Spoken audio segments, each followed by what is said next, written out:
Hi hello எல்லாருக்கும் வணக்கம். எப்படி இருக்கீங்க? நல்லா இருக்கீங்கன்னு தான் நினைக்கிறேன். நான் ரொம்ப நல்லா இருக்கேன். Welcome back to our channel 11 bright. நீங்கள் கேட்குறீங்க மாயா 2. ஓகே, ஹோப் இப்போது எல்லாருக்கும் அது என்னது ஜோஷ் வந்திருக்கும் அப்படின்னு நினைக்கிறேன். பிகாஸ் இப்போ தான் ஆக்சுவல் மாயா ஸ்டார்ட் ஆகிருக்கு இல்லையா. So very soon, maybe tomorrow R day after tomorrow இந்த சீரீஸ் முடிஞ்சிடும் மேக்ஸிமம். அதுக்கப்புறம் எனக்கு கொஞ்சம் ஒர்க் இருக்குது. பட் வெரி சூன் ஒரு ரொமான்டிக் ஸ்டோரி கூட, நல்ல என்டர்டெயின்மெண்ட்டு கூட, ஒரு நல்லதாக ஒரு ஸ்டோரி கூட மறுபடியும் வருவேன் கண்டிப்பாக. பட் கொஞ்சம் டைம் எடுப்பேன். கொஞ்சம்னா ஒரு 2-3 days மேக்ஸ். ஓகே, ஸோ அதுக்கப்புறம் nothing to say. Okay, let's get in to the story. So previous எபிசோடில் நம்ம என்ன பார்த்தோம்ப்பா, மஞ்சு, மாயா அண்ட் கீதா அந்த ஃபோட்டோகிராஃப்ஸ் பற்றி டிஸ்கஸ் பண்ணுவாங்க, யார் எடுத்துருப்பாங்க அப்படி இப்படின்ட்டு. அதுக்கப்புறம் மாயா ரூமுக்கு போனதுக்கப்புறம் மாயா மஞ்சுவை கேட்பாங்க, இது நீ ஏதோ ஹைட் பண்ணுற என்னன்னு சொன்னதும் அந்த லெட்டர் காமிச்சதுக்கப்புறம் அதை பற்றி டிஸ்கஸ் பண்ணுவாங்க. நெக்ஸ்ட் டே மார்னிங் எழுந்திரிச்சிட்டு அந்த வில்லாக்கு போவாங்க அவங்க ஃபுட்டேஜ்க்காக. பட் அந்த ஃபுட்டேஜ் யாராக இருக்கலாம் அந்த பர்சன் அப்படின்றது தெரியாமல் இருக்குது. சரி, ஃபுட்டேஜ் பார்த்துக்கலாம் அப்படின்ட்டு போவாங்க. பட் அந்த ஃபுட்டேஜ் வரைக்கும் டிலீட் ஆகிருக்கும். ஸோ அதுக்கப்புறம் என்ன பண்ணலாம், ஒன்றும் பண்ண முடியாது அப்படின்ட்டு திரும்பி வீட்டுக்கு போயிட்டே இருக்கும்போது அந்த வில்லாவோட ஓனர் டாக்டர் இருக்காங்க இல்லையா, அவங்க கால் பண்ணிவிட்டு, மேம் நான் நேற்றுக்கு ஒரு பார்சல் அனுப்பிச்சுட்டேன் பார்த்தீங்களா மேம் அப்படின்னதும், இன்னும் இல்லை சார் அப்படின்னு சொன்னதும், சரி நீங்கள் அந்த ஃபுட்டேஜ் பார்த்ததுக்கப்புறம் மறுபடியும் எனக்கு கால் பண்ணுங்க அப்படின்னு சொல்லிவிட்டு கால் கட் பண்ணுவாங்க. சரின்னு வீட்டுக்கு போவாங்க. பாட்டிக்கிட்ட போனதுக்கப்புறம் அந்த ஃபுட்டேஜ் கலெக்ட் பண்ணுவாங்க. ஸோ அந்த ஃபுட்டேஜில் என்ன தான் இருக்கும்னது இப்போ பார்க்கலாம். ஸோ கலெக்ட் பண்ணதுக்கப்புறம் கீதாவுக்கு மஞ்சு கால் பண்ணுவாங்க. பிகாஸ் கீதாவுக்கு மெசேஜ் போட்டிருந்தாங்க இல்லையா, பிரேக்ஃபாஸ்ட் டைம்குள்ளே வந்துடுவோம்ட்டு. ஸோ அவங்க டென்ஸ் ஆகக்கூடாது அப்படின்ட்டு கீதாவுக்கு கால் பண்ணிவிட்டு, கீதா எங்களால் வர முடியல, பாட்டிக்கிட்ட வந்திருக்கோம். ஸோ பாட்டிக்கிட்டேயே நாங்கள் பிரேக்ஃபாஸ்ட் பண்ணிவிட்டு பாட்டிக்கு நான் லஞ்சு கூட ப்ரிப்பேர் பண்ணி வச்சுட்டு நான் டைரெக்டாக ஆஃபீஸ்க்கு வந்துடுறேன், நீ ஆஃபீஸ்க்கு போயிடு அப்படின்ட்டு மஞ்சு சொல்லுவாங்க. சொன்னதும், ஓகேடா, no problem, take your own time, நான் பார்த்துக்குறேன் ஆஃபீஸை, நீ ஒன்றும் டென்ஸ் ஆகாத, நீ நிம்மதியாக பாட்டி கூட கொஞ்சம் டைம் ஸ்பெண்ட் பண்ணிட்டியே வா அப்படின்னு சொல்லுவாங்க. சொன்னதும், சரிடா, பட் நீ கொஞ்சம் ஜாகிரதையாக இரு அப்படின்ட்டு மஞ்சு சொல்லுவாங்க. சரிடா, நான் பார்த்துக்குறேன் அப்படின்ட்டு கீதா சொல்லுவாங்க. இதுக்குள்ளே மாயா கூட நானும் பேசுகிறேன், ஒரு தடவை கூட அப்படின்ட்டு கீதா கிட்ட மாயா கூட பேசுவாங்க. மாயா, நீ தனியாக இன்னும் ஆஃபீஸ்க்கு போகாத, நான் கோவிந்துக்கு கால் பண்ணுறேன், அவன் உன்னை பிக்கப் பண்ணிப்பான் அப்படின்னதும், சரி மாயா, நான் வெயிட் பண்ணுறேன் அவங்களுக்காக அப்படின்ட்டு கால் கட் பண்ணிடுவாங்க ரெண்டு சைடும். அதுக்கப்புறம் மாயா மஞ்சு கிட்ட, மஞ்சு பிரேக்ஃபாஸ்ட் ப்ரிப்பேர் பண்ணுறேன்னு சொல்கிறேன், உனக்கு ஏதாவது ஹெல்ப் பண்ணணுமா, இல்லை நான் போய் இந்த ஃபுட்டேஜ் என்னன்னு என் வேலை பார்த்துக்கட்டுமா அப்படின்னா, மஞ்சு கிண்டலா, நீ ஹெல்ப்பு கிச்சனில் போதும் சாமி, நீ உன் வேலை பார்த்துக்கோ, நீ எந்த ஹெல்ப்பும் பண்ண வேண்டிய தேவையில்லை எனக்கு அப்படின்ட்டு சொல்லுவாங்க. சொன்னதும் பக்கத்தில் இருந்து பாட்டி, பாத்தியா, உனக்கு கிச்சனில் எந்த வேலையும் வராது அப்படின்ட்டு மஞ்சு டைரெக்டாக உனக்கே சொல்கிறாங்க அப்படின்னதும், ஹே பாட்டி, நவ்டேஸ் நீ ரொம்ப என்னை கலாய்ச்சிட்டே இருக்க, பார்த்துக்குறேன் உன்னை அப்படின்னா, பொடி உன் வேலை பார்த்துக்கோ போ அப்படின்ட்டு பாட்டி கூட கலாய்ச்சிட்டே இருப்பாங்க. அப்போ நீ ரொம்ப தைரியமாக என் முன்னாடி, இதுக்கு முன்னாடி எல்லாம் இப்படி இல்லை, நீ நவடேஸ் ரொம்ப பேசுகிற நீ என்கிட்ட அப்படின்ட்டு மாயா சொல்லுவாங்க. ஆமாம் பேசுவேன், என் பக்கத்தில் மஞ்சு இருக்கும்போது எனக்கு என்னடி பயம், பொடி அப்படின்வாங்க பாட்டி. சொன்னதும் சரின்ட்டு மஞ்சு சிரிச்சிட்டே இருப்பாங்க பக்கத்தில். நீயும் சிரிச்சிட்டே இருக்கியா, பார்த்துக்குறேன், எனக்கு கொஞ்சம் பிஸியாக ஒர்க் இருக்குது, அதை முடிச்சுட்டு வந்து உங்கள் 2 பேரையும் நான் பார்த்துக்கிறேன் அப்படின்ட்டு அவங்க ரூம்குள்ளே போயிடுவாங்க. ஸோ இங்கே மஞ்சு வந்து கிச்சனுக்குள்ளே போயிட்டு ஃபாஸ்ட்டாக பிரேக்ஃபாஸ்ட்டு லன்ச்சு இந்த ப்ரிப்ரேஷன்ஸ் எல்லாம் பண்ணுவாங்க. இந்த பக்கம் மாயா வந்து ஃபாஸ்ட்டாக ஃப்ரெஷ் ஆகிட்டு அந்த சிசி ஃபுட்டேஜ் என்ன தான் சென்ட் பண்ணியிருப்பாங்க இவங்க அப்படின்ட்டு அந்த ஃபுட்டேஜை பார்த்துட்டு யூனிஃபார்ம் எல்லாம் போட்டு அங்கே இங்கேன்னு சுற்றிட்டே இருப்பாங்க அந்த ரூமில். ஸோ இதுக்குள்ளே மஞ்சு கீழே குக்கிங் வேலையெல்லாம் முடிச்சுட்டு வருவாங்க ஃப்ரெஷ் ஆகிறதுக்கு. வந்து பார்த்தா மாயா வந்து சுற்றிட்டே இருப்பாங்க. என்னடா சுற்றிட்டே இருக்கேன், என்ன இருக்குது ஃபுட்டேஜில் அப்படின்னா, இருக்குது பார்க்கலாம், ஃபஸ்ட்டு நீ போய் ஃப்ரெஷ் ஆகிட்டு வா, 2 பேரும் சேர்ந்து மறுபடியும் சிசி ஃபுட்டேஜ் பார்க்கலாம் அப்படின்னதும் சரிடா அப்படின்ட்டு அவங்க உள்ளே போய் ஃப்ரெஷ் ஆகிட்டு பாத் பண்ணிவிட்டு வெளியே வருவாங்க மஞ்சு. வந்ததுக்கப்புறம் 2 பேரும் ரெடி ஆனதுக்கப்புறம் மறுபடியும் அந்த ஃபுட்டேஜை மஞ்சுக்கு காமிப்பாங்க மாயா. நீ எங்கேயாவது இந்த பர்சனை பார்த்தியா? நான் எங்கேயும் பார்த்த மாதிரி எனக்கு தெரியலடி அப்படின்ட்டு மாயா சொல்லுவாங்க மஞ்சு கிட்ட. மஞ்சு கூட ரொம்ப அப்சர்வ் பண்ணி பார்த்துட்டு, இல்லைடா நானும் இவங்களை எங்கேயும் பார்த்த ஃபீலே வரல, எங்கேயும் பார்க்கல நான் இவங்கள, ஆஃபீஸ்கிட்ட இல்லை நம்ம வீட்டுக்கிட்டேயோ எங்கேயும் நான் இவங்கள பார்க்கவே இல்லையே அப்படின்ட்டு 2 பேரும் யோசிச்சுட்டே இருப்பாங்க. பட் அவங்களுக்கு எங்கேயும் ஒரு சின்ன ஹிண்ட்டு கூட கிடைக்கல. அப்போது மாயா வந்து மஞ்சு கிட்ட, இல்லை இவங்க ஏதோ சொல்லணுன்னு ட்ரை பண்ணுறாங்க நமக்கு, பட் அது என்னன்னது புரிய மாட்டேங்குது, பட் இவங்க உயிரும் ரொம்ப டேஞ்சரில் இருக்குன்னு மட்டும் எனக்கு புரிஞ்சிச்சு மஞ்சு அப்படின்னு சொல்லுவாங்க மாயா. சொன்னதும், என்னடி சொல்கிற, நிஜமாவா? அப்போது நம்ம அவங்கள காப்பாற்றணும் அப்படின்ட்டு மஞ்சு சொல்லுவாங்க மாயா கிட்ட. காப்பாற்றணும் தான், பட் அவங்க எங்கே இருப்பாங்க, எங்கே எப்படி, அவங்க அட்ரஸே தெரியாது, எப்படி தான் நான் இவங்க இப்போது காப்பாற்றணும் தெரியாமல் அதுதான் சுற்றிட்டே இருக்கேன் அப்படின்ட்டு மாயா சொல்லுவாங்க. சரி, ஏதோ ஒரு வழி பார்த்துக்கலாம், ஃபஸ்ட்டு போய் பாட்டி வெயிட் பண்ணுறாங்க பிரேக்ஃபாஸ்ட்டுக்காக, வா போகலாம் பிரேக்ஃபாஸ்ட் பண்ணலாம் அப்படின்ட்டு சரின்னு 2 பேரும் எல்லாமே அவங்க பேகு எல்லாமே எடுத்துகிட்டு கீழே வந்துடுவாங்க. வந்துட்டு உட்காந்து பிரேக்ஃபாஸ்ட் பண்ணுவாங்க நார்மலாக பேசிக்கிட்டு பாட்டிக்கிட்ட. சரி பாட்டி, வேலை இருக்குது, நாங்கள் போகிறோம், பட் நீ ரொம்ப ஜாக்கிரதையாயிரு, யார் வந்து கதவு எங்கள் பற்றி கேட்டாலும் இல்லை ஏதாவது பர்சனல் டீட்டெயில்ஸ் கேட்டாலும் நீ கொடுக்காத, ஃபஸ்ட்டு நீ ரூமில் இருந்தே வெளியே வராத, மெய்ட்ஸ் பார்த்துப்பாங்க ஓகேவா அப்படின்ட்டு எல்லாமே சொல்லிகிட்டே இருப்பாங்க. அப்போது பாட்டி வந்து, ஏண்டி இதெல்லாம் சொல்கிற, எனக்கு என்ன தான் ஆக போகுதுன்னா, இல்லை பாட்டி நம்ம ஜாக்கிரதையில் நம்ம இருக்கணும்ல அப்படின்ட்டு மஞ்சு சொல்லுவாங்க. சொன்னதும் சரிடா நான் பார்த்துக்கிறேன், நீங்கள் போங்க அப்படின்ட்டு பாய் சொல்லிவிட்டு அவங்க ரூம்குள்ளே போயிடுவாங்க பாட்டி. சரின்னு இவங்களும் கிளம்புருவாங்க.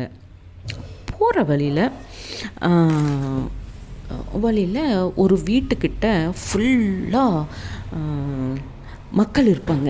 ஒரு சுற்றி இருப்பாங்க. அங்கே ஆம்புலன்ஸ் இருக்கும், போலீஸ் ஜீப் இருக்கும், எல்லாமே இருக்கும். என்ன இங்கே இவ்வளோ கூட்டம் இருக்குது, சரி வா பார்க்கலாம் அப்படின்ட்டு காரு ஒரு சைடுக்கு ஸ்டாப் பண்ணிவிட்டு மாயா அண்ட் மஞ்சு அந்த கூட்டத்துக்குள்ளே போவாங்க. போய் இவங்க யூனிஃபார்மில் வேறு இருக்காங்க இல்லையா, ஸோ எல்லோரும் சைடு ஆயிடுவாங்க.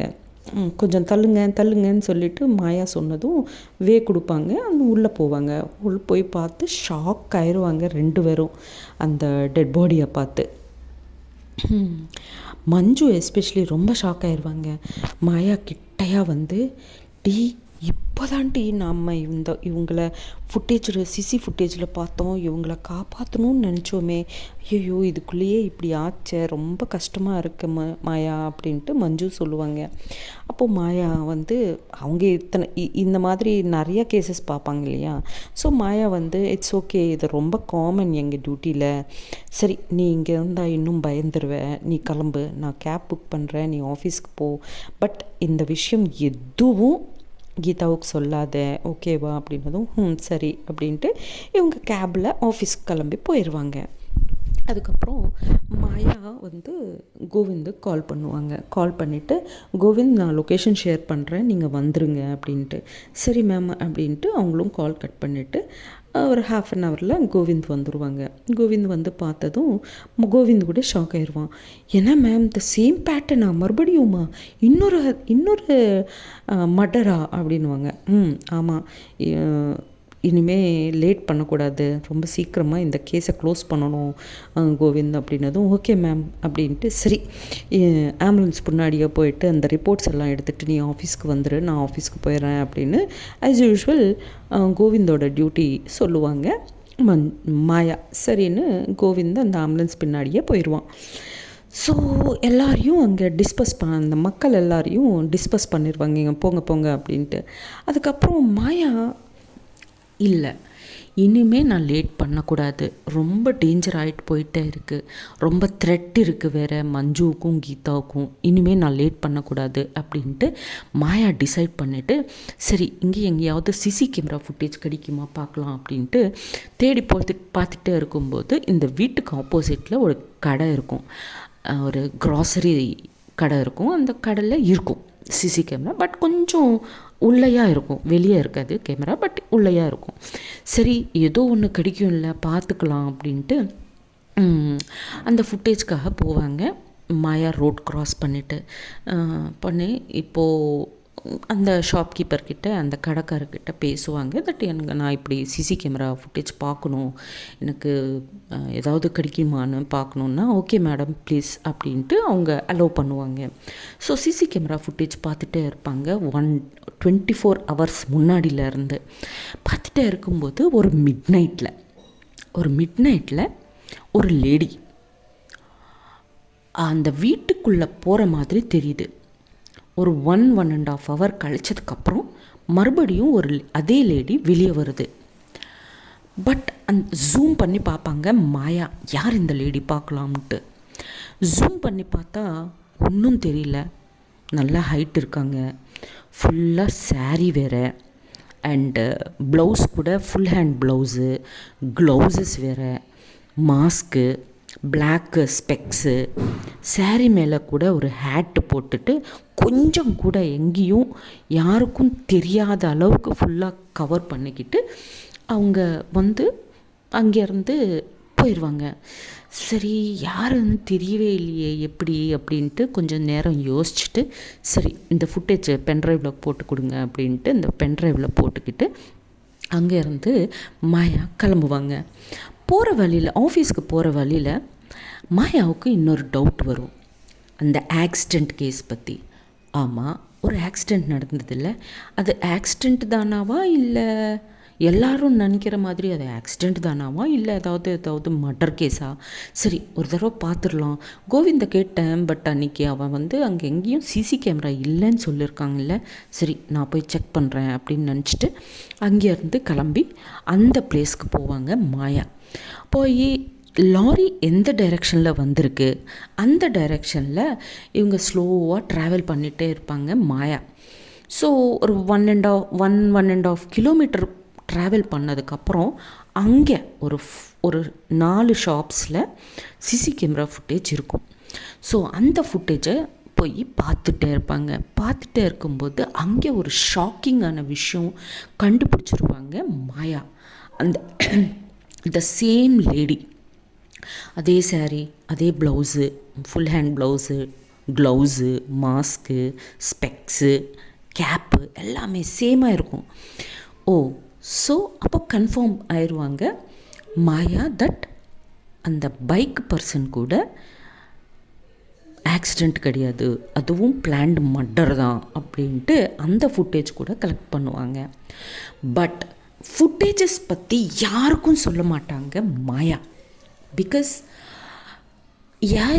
எதுவாவது லீக் பண்ணால் இந்த இன்ஃபர்மேஷனு போய் அந்த பர்சன்கிட்ட சேரிச்சுன்னா அவங்க எஸ்கேப் ஆயிடுவாங்க. ஸோ எனக்கிட்ட இந்த மாதிரி ஒரு ஃபுட்டேஜ் இருக்குன்னது அவங்களுக்கு தெரியக்கூடாது. இந்த ஃபுட்டேஜ் அவங்க டிலீட் பண்ணலைன்னா இது ரெக்கார்ட் ஆகிருக்கு அப்படின்னது அவங்களுக்கு தெரியாது. ஸோ அது அப்படியே இருக்கணும். ஸோ அது அப்படியே இருக்கணும்னா நான் யார்கிட்டையும் இது பற்றி டிஸ்கஸ் பண்ணக்கூடாதுன்ட்டு அதை அப்படியே அந்த பென்ட்ரைவ் அப்படியே உள்ளே வச்சுருவாங்க. அண்ட் ஆஃபீஸ்க்கு போவாங்க. ஆஃபீஸ்க்கு போயிட்டு திங்க் பண்ணிகிட்டே இருப்பாங்க. இதுக்குள்ளே கோவிந்த் கூட அந்த ரிப்போர்ட்ஸ் எல்லாம் கொண்டு வருவான். கமிஷ்னர்கிட்ட இருந்து ஃபோன் வரும். மாயாவுக்கு சீரியஸாக பேசுவாங்க. கமிஷ்னர், என்ன மாயா, இன்னும் எத்தனை டெத்ஸ் தான் பார்ப்பீங்க, இன்னும் க்ளோஸ் பண்ணவே மாட்டிங்களா கேஸு, எத்தனை நாள் தான் வரும் அப்படின்ட்டு. அப்போது மாயா வந்து, சார் வெரி சூன் நான் இது க்ளோஸ் பண்ணிடுவேன், ஆல்மோஸ்ட் நான் ரொம்ப கிட்டையாக போயிட்டேன் சார், அவங்களுக்கு எல்லாம் ஸ்லோவாக கேதர் பண்ணுறோம் நானும் என் டீமு அப்படின்னு சொல்லுவாங்க. சரி, ஆஸ் சூன் ஆஸ் பாசிபிள் எனக்கு அந்த ரிசல்ட் வேணும் அப்படின்ட்டு கால் கட் பண்ணிடுவாங்க ரொம்ப கோவமாக கமிஷ்னர். ஸோ திங்க் பண்ண ஸ்டார்ட் பண்ணுவாங்க கோவிந்த், அலி அண்ட் மாயா. அப்போது வந்து கோவிந்த் வந்து அலி வந்து, மேம் சேம் பேட்டர்ன் சொல்கிறீங்கல்ல, ஒரு தடவை நீங்கள் ஏன் அந்த ஜெயிலருக்கு ஃபோன் பண்ணிவிட்டு சீதா மேம் அங்கே தான் இருக்காங்களா, இல்லை ஏதாவது கேட்டிங்களா அப்படின்னதும், இல்லை பாய், தேங்க்யூ, நல்லா சொன்னீங்க, பாயிண்ட் சொன்னீங்க அப்படின்ட்டு இமீடியட்டாக அந்த ஜெயிலருக்கு கால் பண்ணுவாங்க. கால் பண்ணிவிட்டு, சீதா ஜெயிலில் தான் இருக்காங்களா மேம் அப்படின்னதும், எஸ் மேம், அவங்க இங்கே தான் இருக்காங்க, எங்கேயும் யார்கிட்டேயும் பேச மாட்டாங்க, கொடுத்த வேலை பண்ணுவாங்க, சாப்பாடுவாங்க, போய் அவங்க செல்லில் உட்காருவாங்க, அவ்வளோதான். நீங்கள் சொன்னீங்கல்ல ஸ்பெஷல் கேர் எடுங்க, ஸ்பெஷல்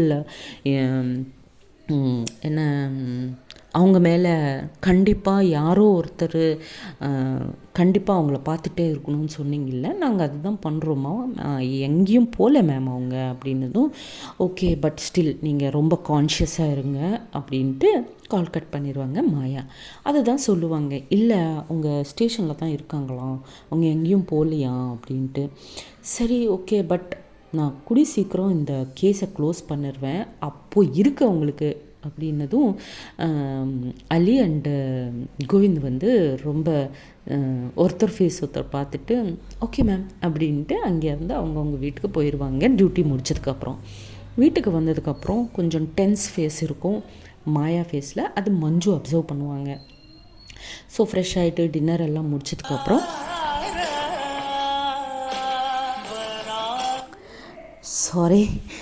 டின்னர் எல்லாம் முடிச்சதுக்கப்புறம் மாயாவை கேட்பாங்க மஞ்சு, என்னடா ஆச்சு, ஏன் இப்படி இருக்கே சொல்லுடி அப்படின்ட்டு. சொன்னதும் அந்த சிசி ஃபுட்டேஜ் ஃபுல்லாக காமிப்பாங்க மாயா மஞ்சுவுக்கு. அதெல்லாம் பார்த்ததுக்கப்புறம் சேம் டவுட் வரும், அலிக்கு வந்த டவுட்டு தான் வரும் மஞ்சுவுக்கும். என்ன சீதாவை பற்றி என்கொயரி பண்ணியா அப்படின்ட்டு. பண்ணேன், அவங்க அங்கே தான் இருக்காங்களாம் அப்படின்ட்டு சொல்லுவாங்க. சொன்னதும், சரி அப்போ யார் தான் இதெல்லாம் பண்ணுறாங்க புரியாமல் இருக்கே அப்படின்னதும், கூடி சீக்கிரம் நான் கண்டுபிடிச்சிருவேன், டோன்ட் வரி மஞ்சு அப்படின்னு சொல்லுவாங்க. ஸோ வாட் நெக்ஸ்ட், என்ன தான் நடந்திருக்கும் என்னது நெக்ஸ்ட் எபிசோடில் பார்க்கலாம். அப்போ வரைக்கும் tata bye bye, see you, Jai Hind, Jai Sriram.